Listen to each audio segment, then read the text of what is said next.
And so we're back. Hello there, welcome back to Max Answers Writing Advice Questions. NaNoWriMo edition. National Novel Writing Month is just right around the corner, and you've been sending in your questions and I've been answering them 3-4 at a time as fast as I can.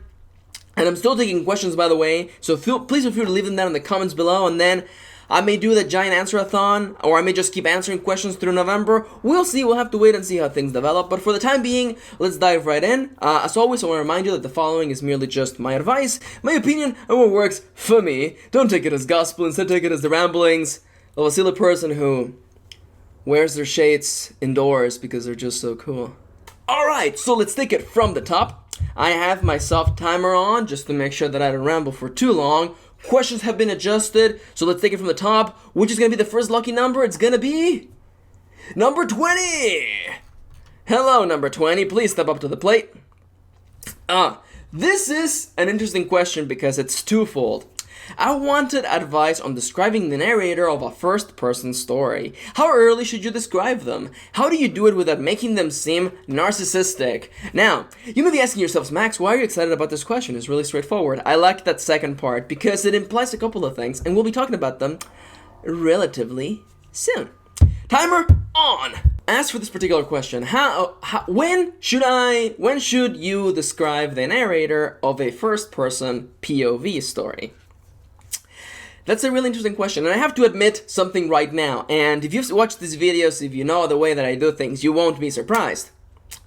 When I write stories that are first person, I find that I either describe it on the first chapter, or within the first couple of chapters, or I realize, after writing the whole damn thing, that I actually forgot to describe the narrator early on. And you know what I do around that point? I make a note to myself, and I make sure to add it through revision later on. That is the funny thing about writing that people tend to forget. Writing is awesome because unlike being a surgeon, you don't have to get it right the first time. I actually recently wrote a story and I realized, it's first person, and I realized that I forgot to describe the narrator. I completely forgot to describe her, and I was like, whoops. And you know what I did? I didn't fret. I didn't worry about it too much. I just made a note of it, and I'm gonna go back and fix it when I revise that story. It's as simple as that. Now, how early should you describe the narrator? I think it should be really early. I don't think it should be the first line, but I think it should be the first natural point where the question will pop of, wait a minute, who is narrating and what did they look like? You know what I'm saying? I think it's like, and it doesn't have to be the first chapter or the second chapter, but at the first natural point where the question is gonna pop, hey, what does this person actually look like? You know what I'm saying? Aside from that, that's basically all I have to say. Play it by ear and see how it works in the revision process. Simple as that. That's what writing is. You try things and you see how it works. It's as simple as that. Now, as for the second part of the question, how do you do it without Take two. How do you make them without making it seem narcissistic? Now, quick question. Because there's a particular school of thought, and the school of thought that believes that third-person narration is better than first-person narration, which I think it's silly. Different tools for different jobs. There's this, and I've heard this, and I heard this in college, where like first-person stories always feel narcissistic, and it always felt to me like that was used as the defense to like, or I guess it's the offense, I guess, as to why third person was better. I don't know. I've never seen it like that. I think the entire power of a first-person story is that it puts you inside of that character's head. I don't think that most people are narcissistic by nature, but those who are narcissistic will be narcissistic, so I don't think it's a problem. Ultimately, is it bad that your story would seem narcissistic? Not really. I don't think there's something inherently wrong with a character describing what they look like. Because I don't think you're legitimately asking me, how do I do it without the characters seeming like they're all about themselves? And I have to beg the question, are you really asking me if a character describing themselves makes them narcissistic? Because that's not a description of narcissism. So again, that question that problem pops up. And I think this is really closely attached to questions such as, Max, I want to write a story about X, but I'm afraid that people will think it's too sappy, too dramatic, too ugly, too violent, too something that is not desirable. And as always, I want to remind you that writing is the act of discovery and that revision is your best friend. I think a person describing themselves, especially in a story that is first person, I don't think that makes it narcissistic, unless that character is a narcissist. Maybe that's who they are. Who knows, right? I think, as with many other things in writing, you have to play it by ear. You have to play it by ear and see how it goes and see how it develops, you know? As for the other part of the question, yeah, try to describe your character as soon as possible. The first natural point where the question would emerge, what does this character look like? Aside from that, yeah, you know, play it by ear and see how it goes, you know? Not all, like, I don't think a character describing themselves makes them a narcissist. And even so, I'm not above reading a story about a narcissist. I think that would be an interesting perspective to see a story through. It's weird. I feel there's a point to be made about, like, people who expect protagonists not to be perfect people, but not to be imperfect people. And I think there's something to be said about that. Maybe something I can tackle in a future video. Anyhow, so that is out of the way. Thank you for your question. Now let's move over to the next one. I point over there as though the question is just sitting there on the other side of the room, waiting. And let's just click the button and see what it is. That is number 15. 15, step up to the plate. Actually, a little bit below that. There you go. Oh. Perfect. Okay, well, that's actually a really nice, straightforward question that I can actually evolve into. I want to do NaNoWriMo, National Novel Writing Month, but instead of a novel, I want to write a collection of short stories. Does that count? Timer on. Don't mind me clearly missing the start button on my iPhone. Does it count to write not a novel, even though the title says National Novel Writing Month? I'm gonna tell you a little secret right now, okay? There is no NaNoWriMo police. Chris Beatty is not gonna come to your door and be like, excuse me. I don't even have a mental image for Chris Beatty. I don't even know what he looks like. I'm going to picture, for the sake of hilarity, a young teenage girl with pink hair. The protagonist of your average anime. Yeah, she comes to your door and it's like, excuse me, young sir and/or non-binary madam. You did not write a novel this month. You are now under arrest. That would be hilarious. Now, silliness out of the way. That tangent went on for way too long, like a third of the question. Does it count? Everything counts. What is the point of NaNoWriMo? What is the entire crux of why NaNoWriMo is a thing? NaNoWriMo is in place to get people to write. I don't understand why some people are really hardcore about NaNoWriMo in regards to rules. Because I've said this in the past and I'm going to say it again. To me, NaNoWriMo is very clearly about one thing and one thing only. Developing the habit to write. You write every day and every night. Not because it's about practice or about like or about getting 50,000 words. That's not the goal. That is literally just a bait and switch. It's just there to trick you, to give you a goal. The real goal of NaNoWriMo is to build the habit to write. The habit and the delight that comes from pushing yourself through your boundaries, through your very own limits, and to see a story through. 50,000 words does not a novel make. Most novels. And a novella, a novelette, a couple novelettes, but it's not a completed book. You're not going to finish it in 30 days. But you're going to see most of the process and you're going to keep going. What breaks my heart every time is when people finish NaNoWriMo and on December the 1st they stop writing. And I'm like, you got it! You got the habit! You've been writing every night! Keep going! This is exactly how books are written. You know, and it always breaks my heart. It literally just crushes my heart whenever I see people who have developed the habit and then they stop. Now, that out of the way, does it count to write short stories instead of a novel? Of course it does! If the whole point here is to develop the habit to do X, in which case is to write, then it's fine. Write short stories. Write whatever you need to do. Do whatever you need to do. Revise if you want to. NaNoWriMo is the happiest month to be a writer because there's so much more camaraderie, you know, and so much more. It's like everybody's writing, everybody's doing something. There's so much talk in the writing community. It's a great month. You don't have to be writing a novel. You don't have to be writing stories. You can be revising as well. You can just be working on your novel. It doesn't matter. Ultimately, it's about sitting down and writing. So go out and write. Write serials. Write on cereal boxes. Write short stories. Write like novellas. Write novelettes. Do whatever you need to do. Just write. Have fun. It's a great month. And unfortunately, November is also like finals for most people and also Thanksgiving. So it's literally, and to me, why I hate it and I like it is because it's in this month that is inherently terrible. It's a terrible month. Like, the only worst month that it could be is if it was in December. That would make it even worse. But November is perfect as well because it's a boot camp. It's literally an obstacle course. You're gonna be pushing through all of these holidays and all these things that are getting in your way, and you're still gonna write. That is the best part about it. It's a boot camp, and if you can get through it, and if you can develop the habit to write, you're set. You're totally amazingly set, and you've overcome an amazing ordeal and become a better writer because of it. No matter if you wrote 100 words or if you wrote 60,000 words, ultimately the entire point is to sit down and write. So go and do that. Does it count? Does it not count? If anybody tells you that it doesn't count because you're writing short stories, send them over here and I'll beat them up. I will beat them up, all of them, because they don't get it. They don't get it, and I'm gonna make them get it. NaNoWriMo is about writing, so go out and write.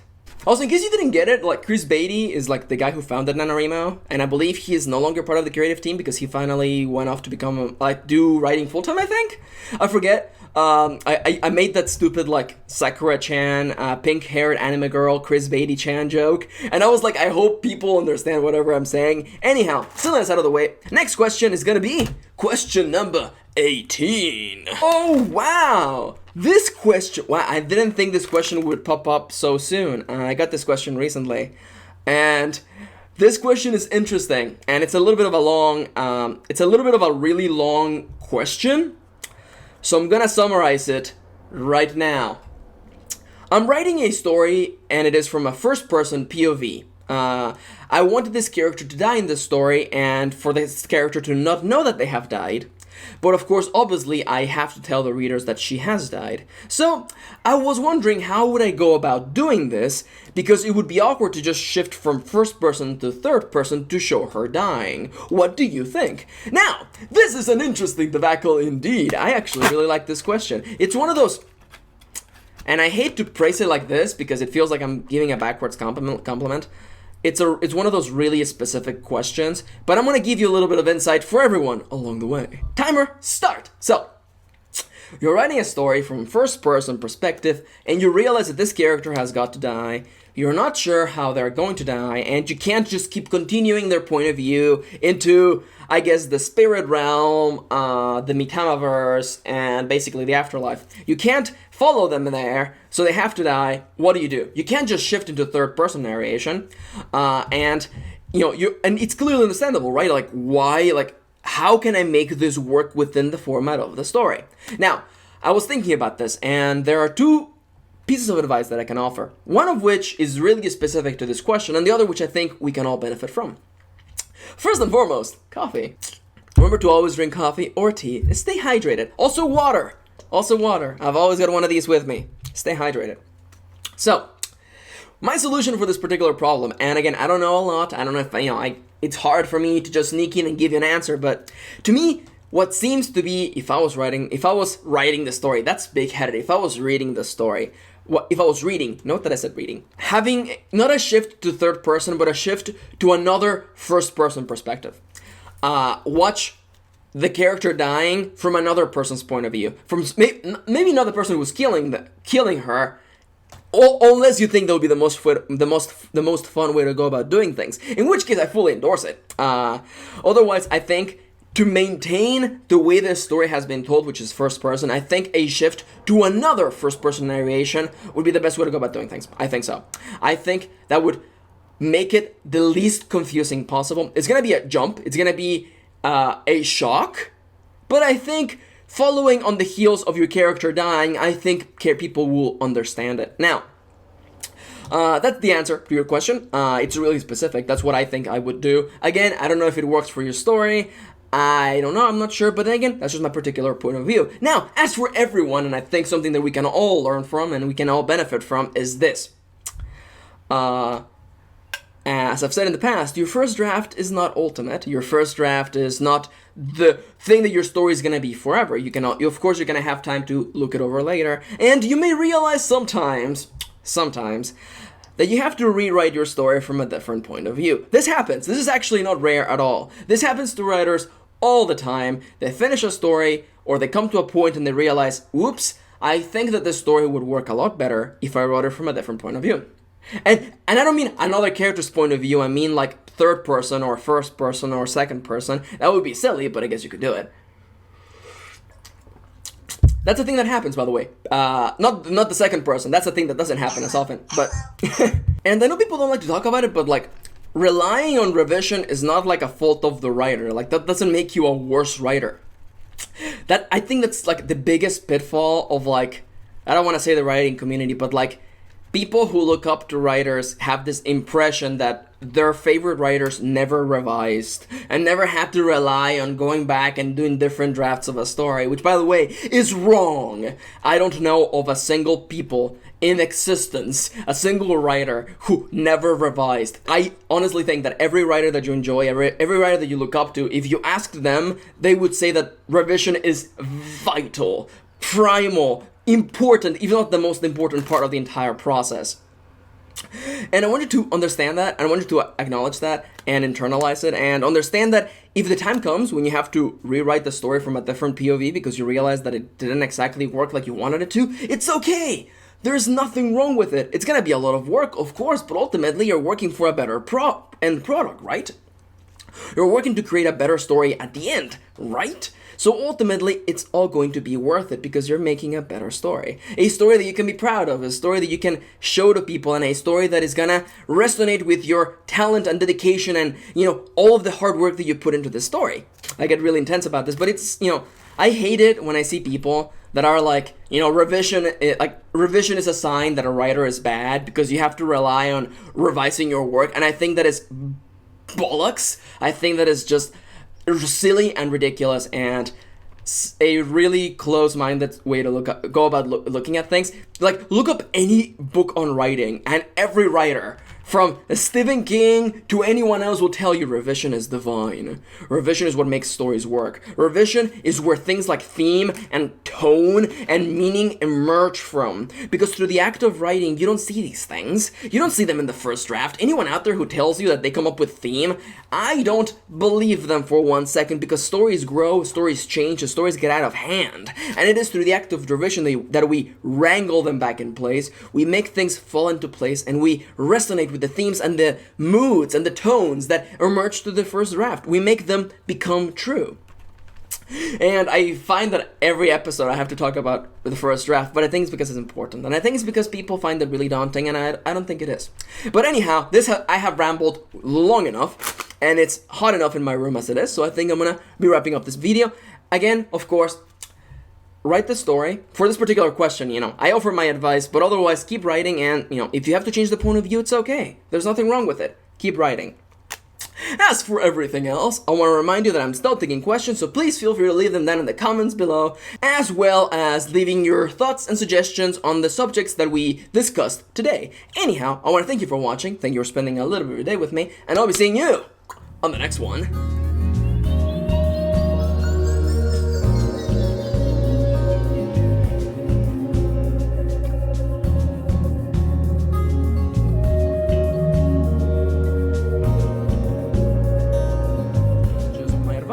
My opinion and what works for me. Don't take it as gospel, instead take it as the ramblings of a silly person who wears their shades indoors because they're just so cool.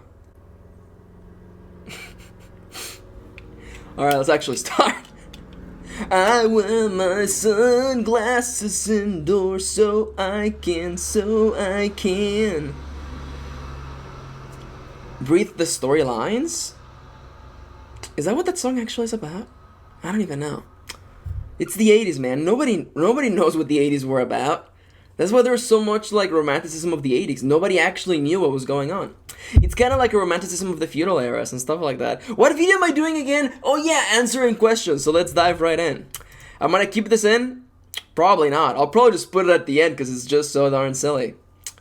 I wear my sunglasses at night so I can. That looks even weirder.